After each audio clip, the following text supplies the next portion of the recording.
Μια κοινωνία δίχως όρια και όνειρα και ένα μέλλον που δεν έχει διαδρομή, χτισμένη σε άμμο δίχως στιβάρα θεμέλια που πέφτει κάτω μόλις κάτι σας δοθεί. Κάψαν αμέτρητες εκτάσεις από δάση, αφήσατε αθώο κόσμο να χάθει. Κι αφού καήκαμε ήρθαν και οι πλημμύρες και ένα τρένο που μας πήρε τη ζωή. Που είναι οι αξίες, η θρησκεία και τα ήθη, χάθηκαν όλα στο βωμό της προβολής. Τόσες γυναικοκτονίες, βιασμοί και βία, σε αυτή τη χώρα μας δεν έζησε κανείς. Κι όμως υπάρχει μια ακόμα ευκαιρία, είναι η μετάνοια, το ξέρω πως μπορείς. Άσε την πίστη να ενισώσεις την καρδιά σου και ο Θεός δεν μας αφήνει, θα το δεις.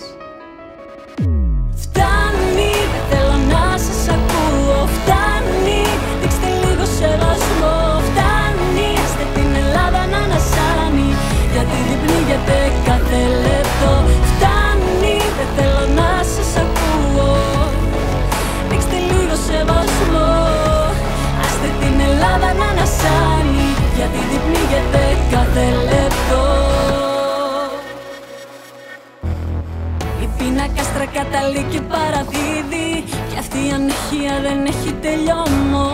Πότε θα λήξει αυτό το βρώμικο παιχνίδι, μήπως και δούμε ένα κάθαρο ουρανό. Όχι, δεν δέχομαι αυτές τις καταστάσεις, εσείς τα λούσα κι ο λαός μες στη σκλαβιά. Θέλω να βλέπω όλα τα χέρια σας επάνω και να φωνάξουμε μαζί πιο δυνατά.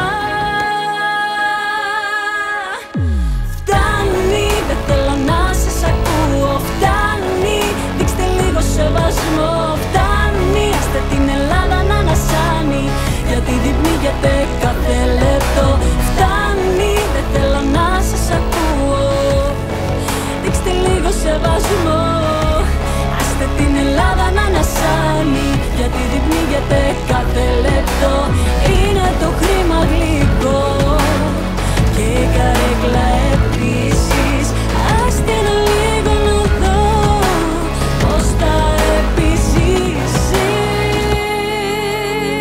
Δεν ξεχνώ, ποτέ μου δεν θα ξεχάσω.